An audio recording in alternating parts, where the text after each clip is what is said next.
In this short tutorial, I'm gonna show you how to fix WhatsApp invite problem in less than 1 minute. Hello guys, so first thing you have to do is so simple.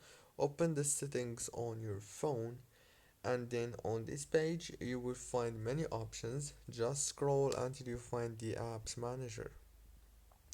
Now after you found it, all what you have to do here, go to the apps. Now this is the page where you will find all the apps. Go to the WhatsApp. Now here, all what you have to do is just go to the top and click on force stop. After that, go down to the data usage. Make sure to enable all those options right here. And then go back to the settings page. I'm sorry. Go to the settings and then go to the wireless and networks. Then enable the airplane mode and disable it again.